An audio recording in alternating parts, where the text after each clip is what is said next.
श्री स्वामी समर्थ. स्वामी महाराजांच्या कृपेने तुमच्या सर्व इच्छा मनोकामना पूर्ण हो. येत्या 10 जूनला आहे वटपौर्णिमा. या दिवशी जर आपण काही उपाय केले, काही सेवा केल्या तर त्या खूप प्रभावी ठरतात. पण या दिवशी जर आपल्याकडून काही चुका झाल्या तर त्याचे दुष्परिणाम देखील आपल्याला भोगावे लागतात. भरपूर वेळा आपल्याला काही गोष्टी या माहीत नसतात आणि आपल्याकडून या चुका होऊन जातात. अगदी आपण जाणून बुजून या चुका करत नाही, पण आपल्याकडून या चुका झाल्यामुळे आपण जी काही पूजा केली किंवा जी काही सेवा केली तर त्याचे आपल्याला फळ मिळत नाही.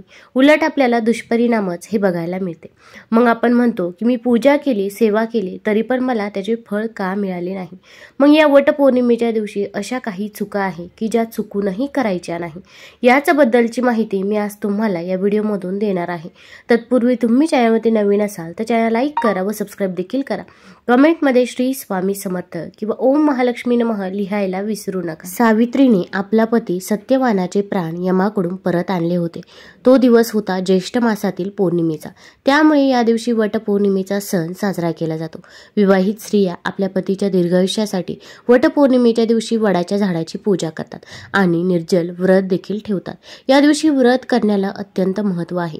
असे म्हणतात या दिवशी सुवासिनी स्त्रियांनी आपल्या पतीसाठी व्रत ठेवले तर तोच पती त्यांना 7 जन्मासाठी मिळतो. तसेच सावित्री देवी या दिवशी विवाहित जोडप्यांवर कृपा देखील करते अशी देखील मान्यता आहे.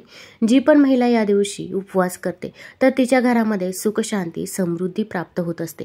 तसेच घरामध्ये कधीही कसलीच कमतरता ही भासत नाही. मुलांची देखील पाहिजे तशी प्रगती ही होत असते. तर आपण देखील हा वटपौर्णिमेचा उपवास आवर्जून करावा. अगदी उपवास करणे शक्य नसेल तर अशा वेळेस तुम्ही पूजा सेवा केली तरी पण चालेल. आता या वटपौर्णिमेच्या दिवशी आपल्याला काही चुका या चुकूनही करायच्या नाही. आता वटपौर्णिमेची पूजा म्हटलं की पहिल्यांदा येतं ते म्हणजे वडाचं झाड. पण आता वडाच्या झाडांची संख्या देखील खूप कमी झालेली आहे, कारण की वृक्षतोडीचं प्रमाण देखील खूप प्रमाणामध्ये वाढलेलं आहे. आता भरपूर महिलांना बाहेर जाणे शक्य होत नाही किंवा अगदी ऑफिससाठी जावं लागतं, इतर काही कामासाठी बाहेर जावं लागतं. मग अशा वेळेस वडाची झाडाची पूजा करणे शक्य होत नाही. मग अशा महिला वडाच्या झाडाची फांदी घरी घेऊन येतात. पण असे करणे हे योग्य नाही. तुम्ही वडाच्या झाडाची फांदी घरी आणू नका. अगदी लांब जरी वडाचं वृक्ष असेल तर तिथे जाऊन तुम्ही पूजा करू शकता, पण वडाच्या झाडाची फांदी चुकूनही आपण घरी आणायची नाही. आपण जर फांदी आणून त्याची पूजा केली तर त्याचे आपल्याला फळ पाहिजे तसे मिळत नाही. उलट आपल्याला दुष्परिणाम हे भोगावे लागतात. अगदी धर्मशास्त्राला देखील ही गोष्ट मान्य नाही. तसेच आता भरपूर महिला वडाचं झाड देखील घरी आणतात, मग त्याची पूजा करतात. पण असे म्हणतात की जे 7 फूट इंचापेक्षा मोठं झाड आहे तर त्याच वडाच्या झाडाची पूजा केली जाते. अगदी एखाद्या वडाच्या झाडाला 1 ते 2 वर्ष झाले असेल तर अशा झाडाची देखील पूजा केली जात नाही. हे देखील धर्मशास्त्रामध्ये मान्य नाही. त्यामुळे जे पण वडाचं झाड मोठं आहे तर अशाच वडाच्या झाडाची पूजा करायची आहे. अगदी आपल्याला वडाच्या झाडाजवळ जाणे शक्य होत नसेल अशा वेळेस अगदी वडाच्या झाडाचं चित्र तुम्ही काढलं आणि त्याची पूजा केली तरी पण चालेल, किंवा अगदी तुम्ही उपवास केला तरी पण चालेल. पण आपण वडाच्या झाडाची फांदी ही चुकूनही तोडायची नाही. आता वडाच्या झाडाची पूजा करायला जातो तेव्हा आपल्यासोबत लहान मुले देखील असतात, तर तिथे आपण झाडाची पाने देखील तोडू नये. तसेच वडाच्या झाडाची आपण पूजा करतो तेव्हा तिथे आपण आंबे देखील ठेवत असतो, तर ते आंबे तसेच वाया जाणार नाही याची देखील आपण काळजी घ्यावी. आपली पूजा झाल्यानंतर ते आंबे तुम्ही तिथे लहान मुले असतात त्यांना देऊ शकतात. तसेच सुवासिनींची ओटी देखील आंब्याने तुम्ही भरू शकता, पण ते आंबे तसेच वाया जाणार नाही याची देखील आपण काळजी घ्यावी. आता वडाच्या झाडाची पूजा करायची म्हटलं की आपण तिथे दिवा देखील प्रज्वलित करत असतो किंवा धूप दीप दाखवत असतो, तर तिथे वडाच्या झाडाला कोणत्याही प्रकारची इजा होणार नाही याची देखील आपण काळजी घ्यायची आहे.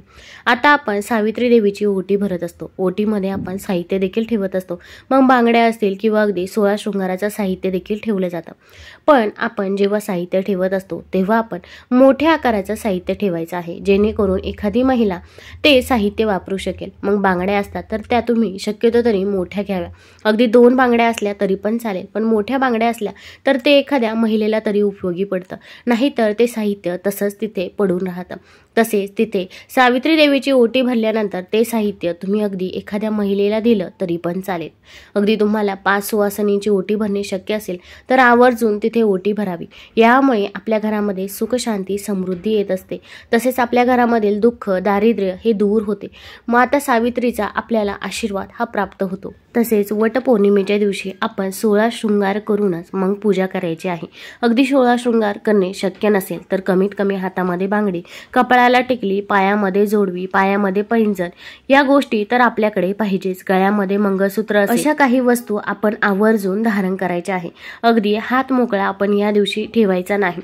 आता या दिवशी आपण काचेच्याच बांगड्या या घालाव्यात. मेटलच्या बांगड्या असतील किंवा प्लॅस्टिकच्या बांगड्या असतील तर यांचा वापर आपण चुकूनही करायचा नाही. आणि शक्यतो तरी तुम्ही हिरव्या किंवा लाल रंगाच्याच बांगड्या या दिवशी परिधान करायच्या आहे. एका हातामध्ये 7 तर दुसऱ्या हातामध्ये 6 बांगड्या परिधान करायच्या आहे. एका हातामध्ये एक बांगडी एक्स्ट्रा लावून द्यायची आहे, याची आपण काळजी घ्यायची आहे. तसेच मॅचिंगच्या काळामध्ये आपण भरपूर गोष्टी या विसरून जात असतो. तर सफेद रंगाच्या असतील किंवा काळ्या रंगाच्या असतील तर अशा बांगड्या चुकूनही परिधान करायच्या नाही. तसेच सफेद रंगाची, काळ्या रंगाची साडी ही तर परिधान करायचीच नाही. पण एखाद्या साडीवरती सफेद रंगाचे डॉट असतील किंवा सफेद रंगाची शेड असेल, बॉर्डर असेल तर अशी साडी असेल किंवा अगदी काळ्या रंगाची बॉर्डर असेल किंवा एखादी लाल रंगाची साडी असेल त्याच्यावरती काळ्या रंगाचा ब्लाऊज मॅच होत असेल तर असे देखील आपण परिधान करायचे नाही. या दिवशी आपण काळा रंग आणि सफेद रंग पूर्णपणे वर्ज्य करायचा आहे, याची आपण काळजी घ्यावी. कारण की जेव्हा पण एखादं शुभ कार्य असतं तर तेव्हा आपण काळा रंग वर्ज्य करत असतो. त्याचप्रमाणे या दिवशी देखील आपण काळा रंग हा संपूर्णपणे वर्ज्य करायचा आहे. अगदी पूजा करून घरी आल्यानंतर देखील आपण काळ्या रंगाचे कपडे हे परिधान करायचे नाही. तसेच या दिवशी जर आपल्या दारावरती कोणी काही मागण्यासाठी आलं तर त्या व्यक्तीला देखील तुम्ही तसंच जाऊ द्यायचं नाही. अगदी महिला असेल तर तिची तुम्ही ओटी भरू शकता किंवा अगदी तुम्ही अन्नदान केलं किंवा एखादा ग्लास भरून पाणी दिलं तरी पण चालेल. पण ती व्यक्ती आपल्या दारातून तशीच जाता कामा नये, याची देखील आपण काळजी घ्यायची आहे. या दिवशी आपण घरामध्ये भांडण-तांडे, वादविवाद देखील होऊ द्यायचं नाही. अगदी सासू-सुना असतील किंवा जावा असतील तरी पण आपण भांडायचं नाही.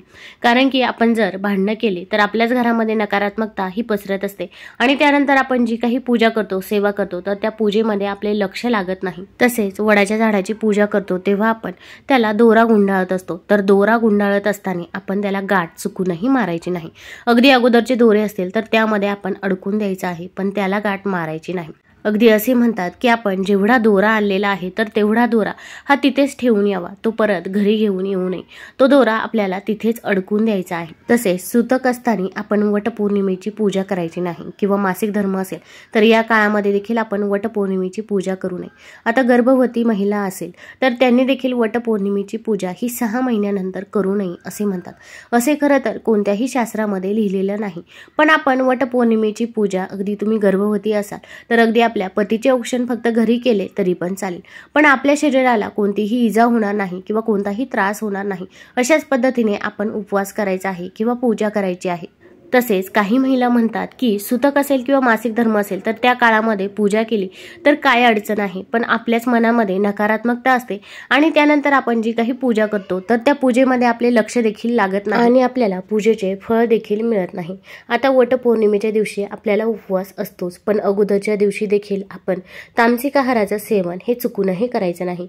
मग घरामध्ये मांसाहार देखील बनवायचा नाही किंवा कांदा लसूण असेल याचं देखील सेवन आपण वटपौर्णिमेच्या अगोदरच्या दिवशी देखील करू नये. तसेच वटपौर्णिमेचा उपवास आपल्याला जर शक्य असेल तरच आपण करावा. आपण आजारी असाल किंवा आपल्याला पित्त होतं, इतरही काही त्रास होत असेल तर अशा वेळेस आपण उपवास हा करायचा नाही. कारण की आपल्याला उपवास तर असतोच, पण घरातली कामं काही थांबून राहत नाही. बाकीच्या व्यक्तींसाठी आपल्याला जेवण हे बनवावेच लागते किंवा इतरही काही कामे असतात ती करावीच लागतात. त्यामुळे जर आपल्याला शक्य असेल तरच आपण उपवास करावा. तुम्हाला जर हा व्हिडिओ आवडला असेल तर चॅनल लाईक करा, सबस्क्राईब करा. धन्यवाद.